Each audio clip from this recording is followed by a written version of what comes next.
This is a Gnorp director. What a smug jerk. While all the other Gnorps are working real hard, this guy has a free juice, stands on a rock for 20 seconds, and then he retires to a penthouse. Well, today I'm gonna fix that. I'm going to build an entire Gnorp civilization to optimize making this guy do as much manual labor as possible. We can make him carry arrows, we're gonna make him carry a hell of a lot of arrows, and we're gonna see how many that is. I am playing the Gnorp Apologue. That's a weird way to spell apology. Anyway, so those three little guys around the campfire down there, those are Gnorps. And what's going on in this game is the Gnorps find a rock that they can hit and get shards off of. And they can build things out of shards. And of course they only build things that knock more shards off. And on and on and on they go until the end of the game, where they build a railgun and it knocks the most shards off and then you win. That's the normal end state of the game. I am building to a different goal. I'm going to set up all the talents and prestige and building decisions to try and make the director carry as many arrows as possible. So I've chosen a set of talents where first you start off with the talent where the director has to carry arrows. And then you also want the talents to turn bullets into arrows. And then you choose all the talents that make more bullets. So most builds will go with the Gnorps with jetpacks. And instead I'm gonna go with the Gnorps that run and then jump into the rock, because they have a thing where they can shoot bullets out of their mouth if they repeat their combo enough. This has got it. All right, so all of this sounds like gibberish to anybody that's never seen or played this before. There's a whole bunch of things you can build of various sorts. It's all very absurd and cute pixel art looking. The Gnorps are very amusingly expressive for being like 7 by 7 pixels. Like you zoom in on that little guy, sometimes the mouth is open, sometimes it's not. You know, those guys have crowns. I think one of the talents gives them crowns. The guys that carry shards from the pile to the stash are called runners. You could upgrade them too. That's like sort of your main income source. There's people that knock them off and then people that pick them up and put them in. Gnorps are people. Gnorps are people.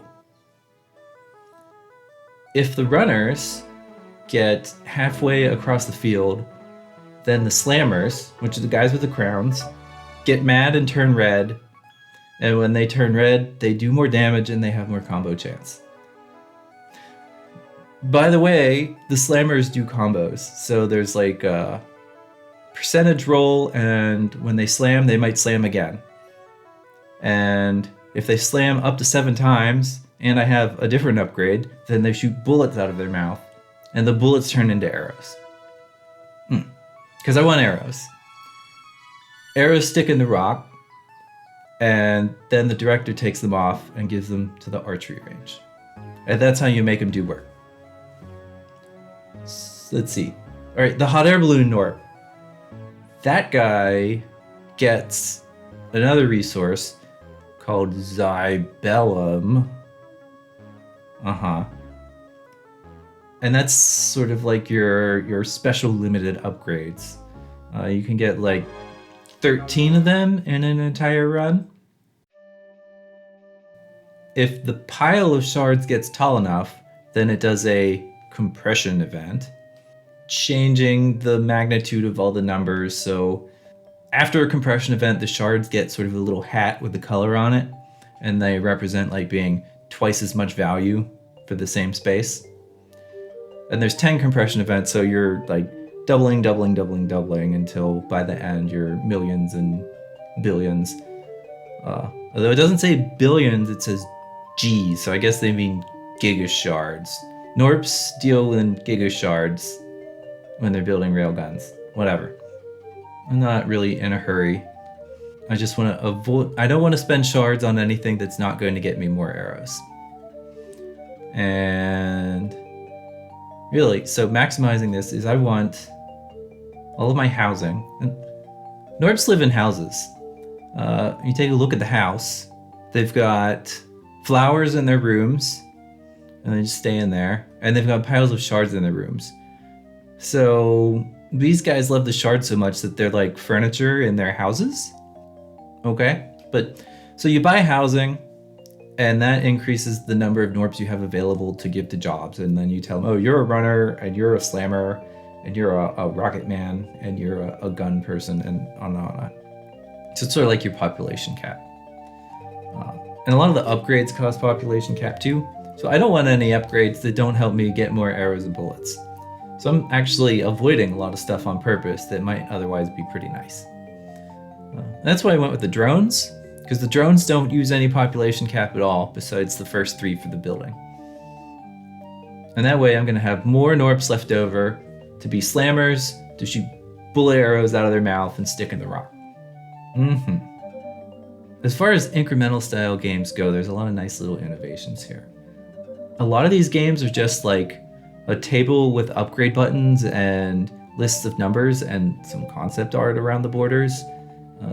But the quantities here have like some real physical presence and simulation.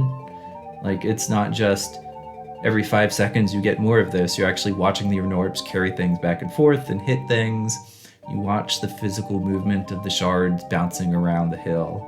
The pile itself is a physical representation of your amount of progress, which is nice and makes this more engaging.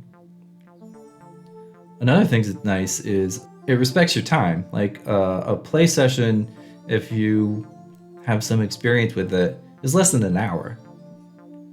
Versus a lot of incremental games that like, okay, well, I want you to turn this on and do a thing, and then let it sit there for a week until the numbers go up to buy the next upgrade, and then sit there for another week and on and on and on. Like you're not really doing anything except it's like a job.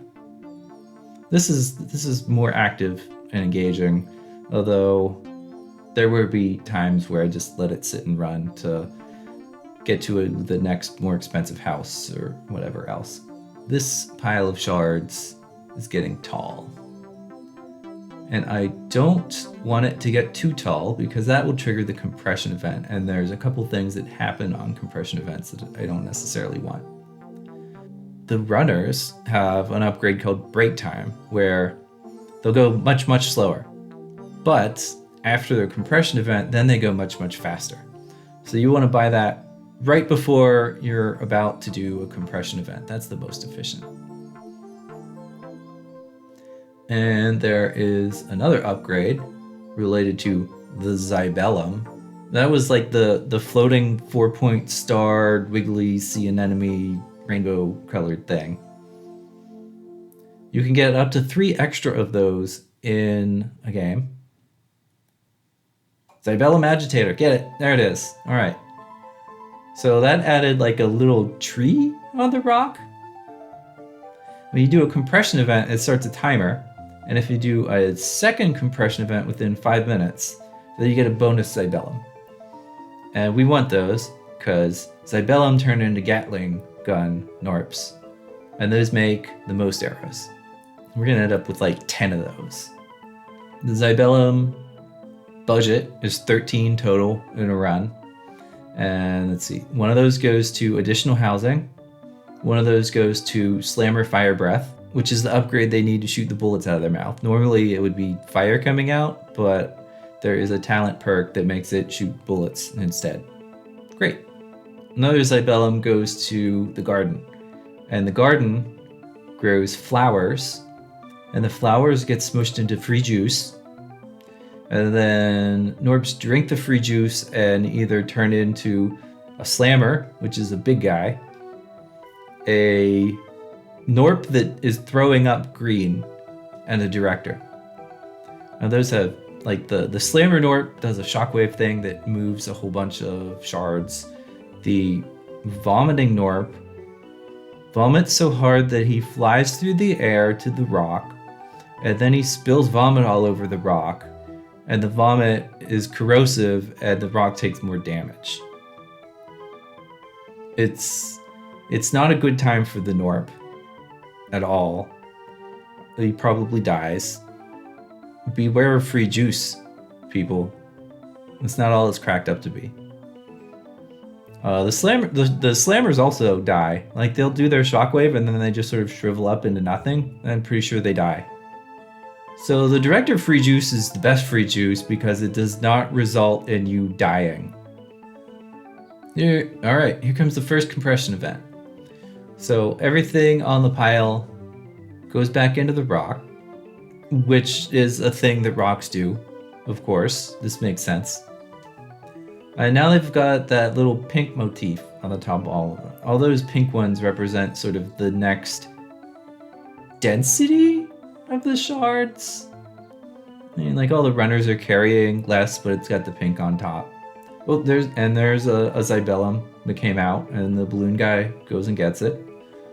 And we also got these little drone things that the drone damage scales based on the compression level, of which we're at 2 now, so they barely do any damage. Why bother? They're a big deal later on, but for here, meh. The arrows come out after the slammers do 7 consecutive combos. And so they have this percentage chance that they roll when they do a slam that, like, you hit that percentage, you do another slam. You hit the percentage again, you do another slam. So they just keep bouncing into it if it's high enough. With just the on its face upgrade, you can buy up to 80% chance. And then there's a couple ways to get a little bit more. If they're red, then they get 5% chance more, so that's 85%. And then there's another perk that gives them 1% more every time they do, like, a preparation jump. So there's that column of slammers right in front of the rock that are just hopping up and down. Normally that's just building up little bits more damage, but it also is getting 1% more combo chance. So ultimately you can get up to like 98% combo chance, 97, one of those. And that gives you the most fire breath. That gives you the most fire breath Gatling Gnorps. The rage bonus on the slammers is not reliable because you need your runners to be standing on the far half of the shroud pile. So they have to be moving enough material that they run out that far to get shards, which makes it hard to get compression events because you need a lot of shards to build up on the field to get tall enough to do a compression event. And so the trick that I end up doing is, now that brake is enabled as an option for the runners, you turn on the brake and they stop getting stuff. And so that just leaves the shards to build up. If I can get them to brake and stand on the field past the halfway point, the slammers will be permanently raged forever because there's a runner standing there in that spot that makes them mad. But I can't actually get that to work until I buy the GEET protocol. So the GEET protocol for runners is, instead of running back, they have a chance of jumping and throwing their shards and then keep going. So that is normally a faster way of harvesting, and it also opens up the rocket launching building. The Gnorps shoot rockets at the rock. They shoot rockets, they shoot guns. They do all sorts of stuff to this rock. All right, I just nailed it. So I turned on brake on the runners just as soon as there's one runner stopped on the far end. So now we've got permanent rage. I took a Zybellum and I bought a Gatling Gnorp, and he shoots a bunch of arrows, and now you can start to see the ridiculous stream of arrows and slammers and stuff coming off, and we're going for it. No, since the runners are turned off, now all of my income's gonna come from the drones, which is fine. And I also want to do several compression events in a short amount of time so that I can get all the bonus Zybellum from the Zybellum Agitator. And we're going for that now. A really silly thing about this game is how ridiculous it is from the perspective of video compression. All of these massive piles of rainbow-colored stuff flying around randomly. There's no way that this is going to be low bit rate. Oh well. That's YouTube's problem. Make them buy more bandwidth or whatever. Okay, that compression event gave me 2 Zybellum. Send out the balloon to pick it up. Most of that's going to turn into Gatling Gnorps. We've got arrows shooting fire. You can see that the rock is on fire. Okay. That makes damage that shoots its shards out at a particular range, and they sort of all accumulate in this tall pile on the far end here.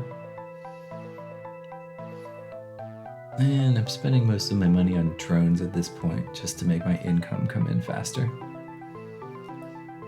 One of the things about the drones is after a compression event, they all die and they turn into the little drones that do damage. And little drones die during a compression event. So they're like a limited time expensive upgrade. And they also waste shards when they collect them. So it's like a risk reward trade-off kind of thing. Is that tall enough yet? Okay. Ooh, and I got there's a talent that you can buy a gun for the balloon Gnorp. And it's actually a Gatling gun, but all Gatling gun bullets are arrows now. So the balloon shoots a stream of arrows at the rock, and that's what that does. Oh yeah, all right, more jumps, more combo for my slammers. Oh, and now we're starting to see some of that 7th combo where they will hover in front of the rock and open their mouth and a bunch of arrows will come out and stick in it. And so there's tons and tons of arrows stuck in the rock now. And you can see in the damage counter, most of my damage is coming from the arrow expiration. With one of the perks, when you stick arrows in the rock, it stays there for some amount of time. It doesn't actually say how long it is. Somewhere less than a minute, but more than 30 seconds. I don't know exactly. I could figure it out if I was real careful, but meh. But when they expire, they do 120 damage. And right now, that's the majority of my damage. And when the directors pull them out, that damage happens too. So because a lot of the other visual cues are not going to be reliable at that point, I'm actually going to need that damage to make an estimate of how many arrows I'm forcing the directors to carry. That's still the point. Making the directors carry arrows, even though there hasn't been a director yet. We'll get to that point. I have to get up to 500,000 shards to buy the garden. Unfortunately, I've gotten myself stuck here. Because a compression event kills the drones, I don't have any resource collection to buy the next drone. So I have to do it by finger click, which is pretty slow, relatively. Whoops. But I'm not going to turn my runners back on because then I'll have to clear out the pile again so that I can get a runner on the other side to do break time and get the permanent rage. The permanent rage is more valuable than this time I'm wasting just manually clicking the shards in. Another thing you can start to see here is those rockets flying around. The rockets, there's a couple sources of rockets. One of them is the jetpack Gnorps that will sometimes launch pocket rockets if you buy an upgrade and they fly up in the air and drop down and hit the rock. The place they're coming from here is a talent that Gatling guns have a 5% chance of also shooting a rocket. And then there's just the regular rocket building, which I might not even bother to buy at all because it takes away some Gnorps that could otherwise be slammers doing Gatling gun. Hi, Cat. Are you mad that I'm not playing Ministry, Cat? Well, that's fine. I have to play single player games because the baby could call me away at any moment, and that is rude to my opponents, or feels bad, or whatever. So I should be careful to try and have a lot of shards in the bank when the compression event comes so that I can buy the drones for the next round of compression. And if I forget to do that, then I'm going to be stuck manually clicking shards into the stash, which is slow. Don't want that. Yeah, look at those hardworking slammers. Jumping so much, bouncing back and forth, little rockets, running up. There are a number of slammer upgrades or talents that I'm actually skipping on purpose. There's one of In the Zone, Zen something rather. And what that one does is it just does more damage. Each time they jump, it adds 3 damage to their eventual attacking. The drawback to that is that when they bounce off, they bounce back real far and they have to run all the way back up.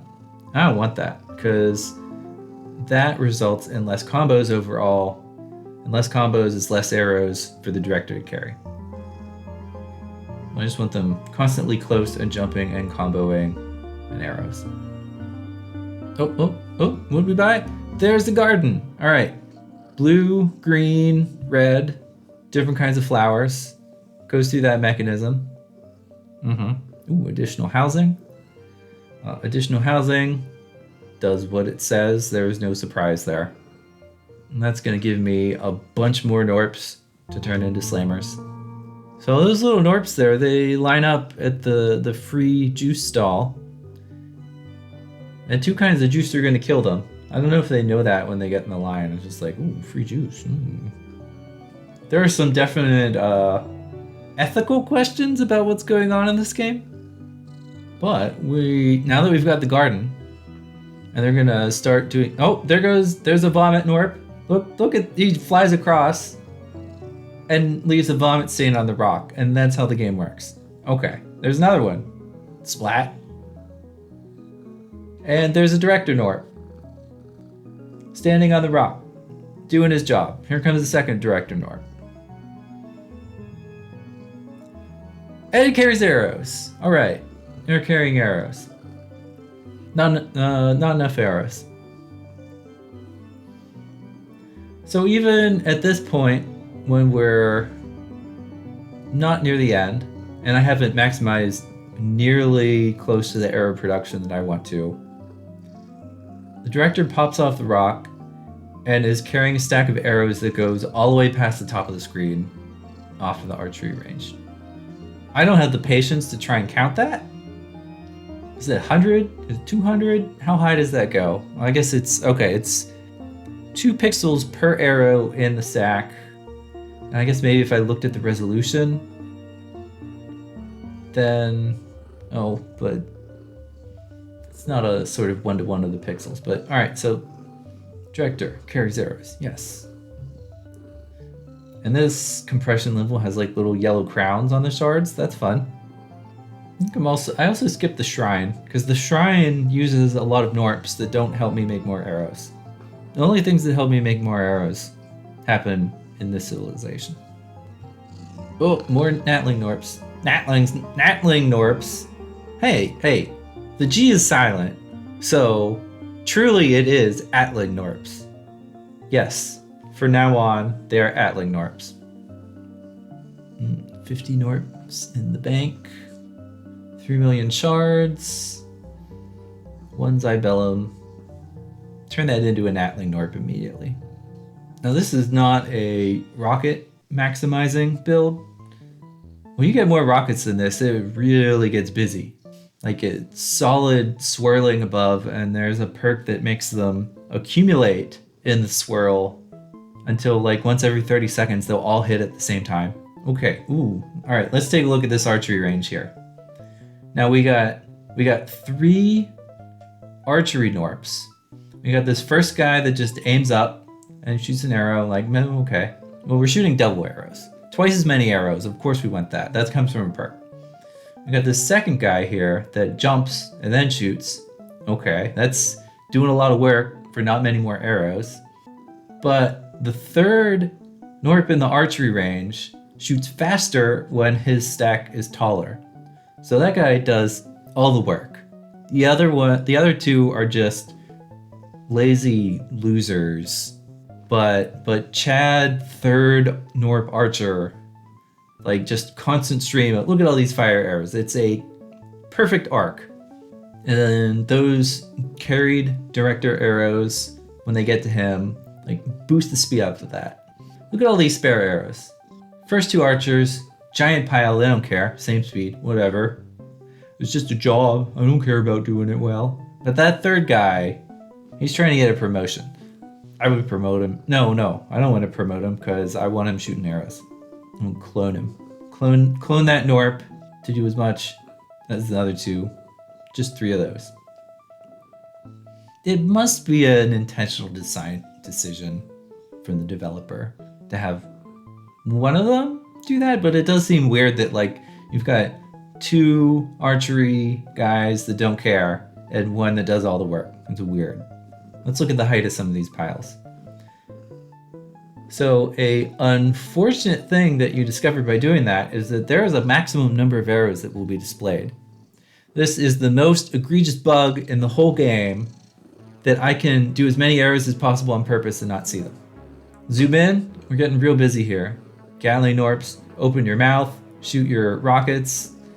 If you take a closer look at the Director Gnorps when they retire, they got like sort of cross eyes, or the opposite of cross eye where they're wide out and looking sort of derpy, and a little bit of drool. Director Juice appears to give you brain damage.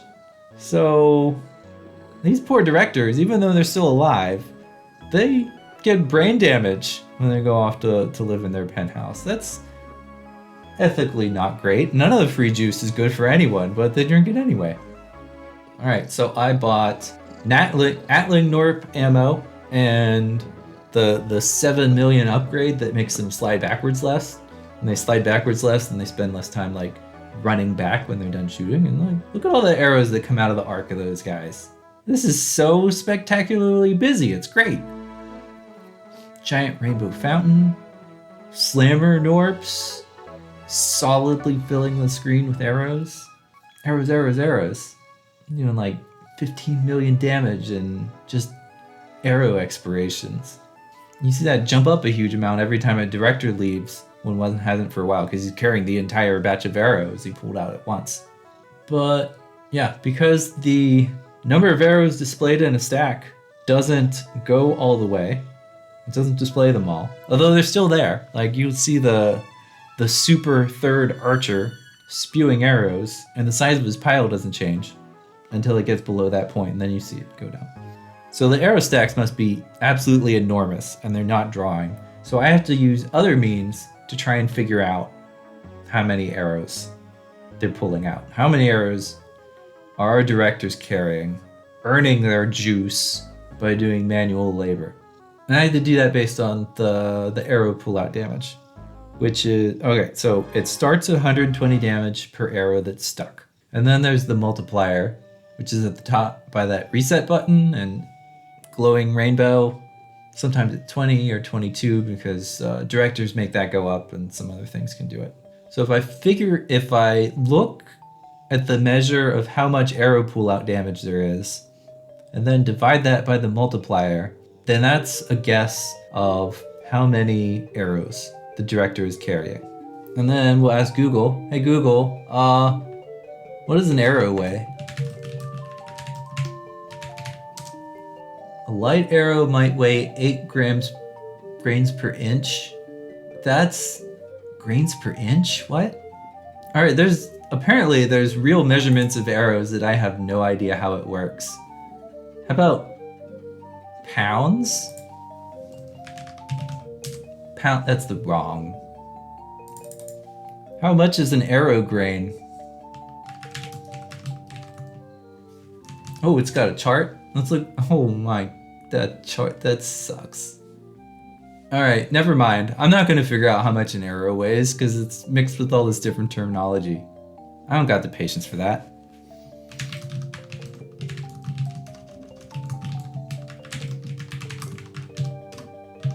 Don't give me grains, give me grams.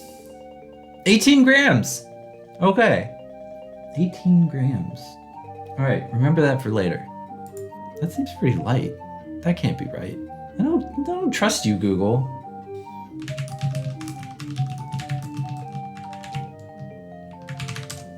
Slug feet per second? What? Arrow speed in FPS?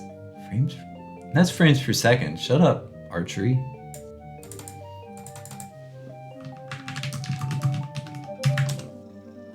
All right, here we go. An Amazon picture for an arrow scale where the innovation is a little channel so the arrow doesn't roll off. And it weighs 70 grams. That sounds reasonable to me. Yes, okay, 70 grams. We're watching a video here. Where was I? All right, we got a ton of slammers. We got some rockets. We got a ton of Gatling Gnorp arrows. Our poor balloon guy shoots Gatling arrows and it just blasts them way back up into the sky. Somehow, the sticky flour residue that makes the Gatling Gnorps not slide back as much also helps the balloon Gnorp? How's that work? Atling Gnorps, not that other word that's wrong. Atling Gnorps. Atling Gnorps. Carry them arrows. You derpy little loser. That's what you get for thinking you're in charge. You're not. You work for the people. The Gnorp people. Well, they're excited about their free juice. Those poor bastards. They have no idea what's in store for them. Go third archer, go! Yes. Amazing third archer. The third archer is my spirit animal. No, Gnorps are not animals. Gnorps are people. Muse? The third archer is my muse. That's a kind of person. I don't think Gnorps have gender. Muses are traditionally, mythologically, whatever. So I'm doing a bit of manipulation with the arrow types. So ice arrows have a double damage modifier, so that'll help me get compression events faster if I'm putting that on instead of the fire. It really doesn't matter. The rifle Gnorps are affected by the bullets turned into arrows, so that's how I can get some ice out from the rifle Gnorps. Ice and fire, and it works together, and one of the perks is Frost Fire, which normally fire would make all the directors get off the rock early. They do even less work. I guess one thing in favor of the work ethic of the directors, standing on the rock can't be pleasant. It's not a nice place to be. There's vomit, there's arrows, there's slamming Gnorp skulls, there's vomit. Then I already said vomit. There's rocket explosions and fire and ice, and it can't be a nice place to stand on top of. You have to dodge out of the way of the arrows while you're looking at it. Nothing seems to hit them, but all the Gnorps also seem to be able to exist in the same quantum state and not bump into each other. Oh, if they were all pushing each other out of the way, that would make this much harder. It would also probably be funnier. Another Zybellum. We're up to 8 Gatling Gnorps. Look at so many arrows. The size of the pile goes up even though it doesn't display it, and the rate of arrows being shot by that amazing third archer was absurd. Oh, we're close. There we go. Compression event. Is that the last one? Let's see what the hat color is. The highest compression event tier. Yep, there it is. All right, so rainbow. Now that it cycles through the color on the hat on the shards, and that shows you that it is the 10th tier. It's like a flamethrower. You're the MVP, third archer. Nice. Poor balloon guy has to come all the way back down here, dodging rockets to get that Zybellum. Last one. Atling Gnorp number 10. Here it comes. Go, go, go. The stacks of ammunition for the Atling Gnorps are taller than the buildings around them. I think that'd be tough to hold up or something. Gnorps are very strong. Very strong. Alright, so now I want a ton of drones because I don't care about actually winning particularly. I just want to maximize my income and my housing. Buy the academy anyway. That gives you some more housing. Yeah. So we want a ton of slammers. Slammers means more arrows for the directors to pull out. Oh, they're working so hard. Look at them go. 166 slammers, yes. So when it's time to actually try and measure how many arrows are being carried, I don't actually want the ice or the puke to affect the multiplier. I want to try and keep that as simple as possible. Oh, look at them go. Atling bullets coming out of the slammer mouth also spawn rockets from the Atling Gnorp rocket perk. And so they're shooting a constant stream of rockets out of their mouths also. They go up and circle around and come back down. The level of visual nonsense in this game is delightful. 112 million. So I left everything running as it was for a couple hours so that I could save up the big bucks for expensive housing and other things. I think my goal is to get to 200 slammers and then start trying to count arrows.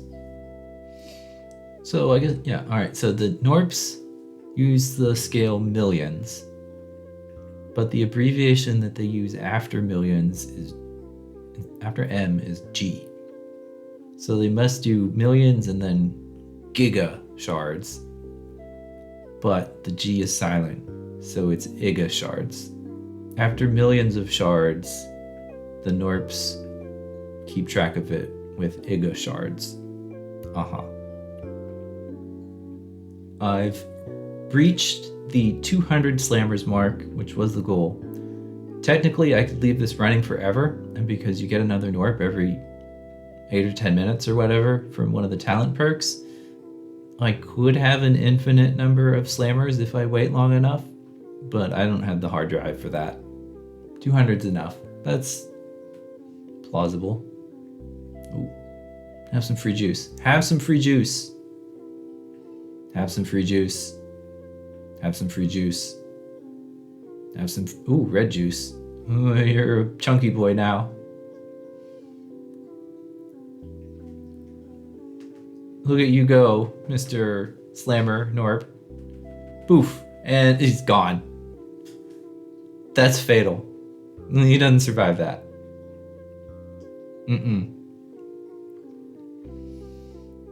So now I want to try and figure out how many arrows are actually coming out now that I've maximized everything.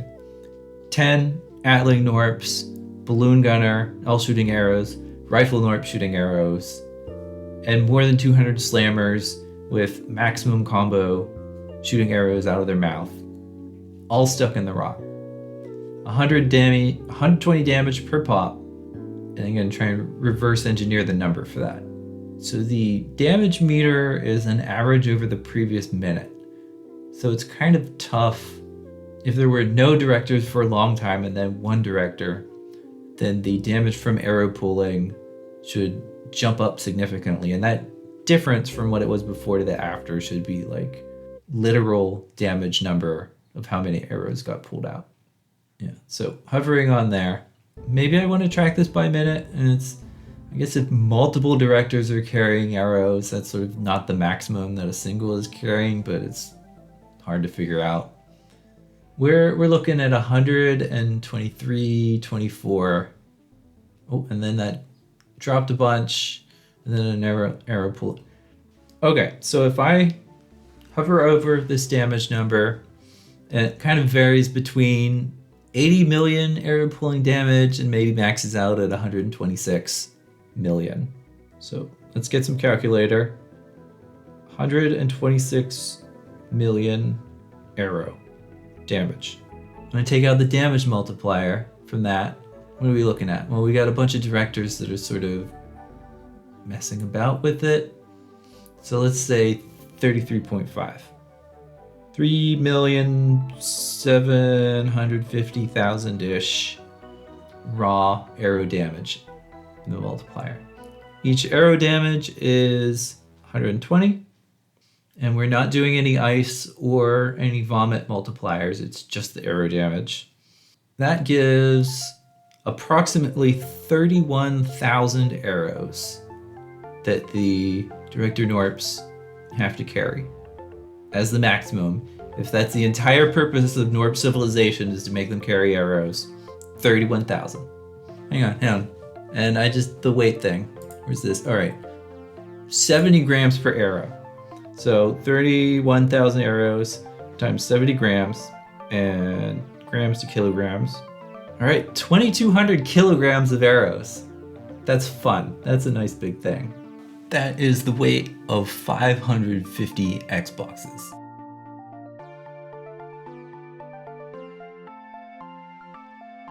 Even if you can't see them because the game won't display them. Terrible bug, thumbs down, bad review. Doesn't show me the tallest arrow stack possible. Awful. Although if you do get a ridiculously tall shard pile, it'll display it all the way up. But not the arrows. I want to see all the arrows. Bug report. Alright, so this has all been a fun diversion. See you later. I do want to point out that I actually know that the name of the game is pronounced Apologue, not Apology. I said it wrong on purpose because I think it's funny. I've amused myself. So I'm really looking forward to people complaining about mispronouncing it, and then I get to say, hey, timestamp, I actually did it on purpose. I got your goat.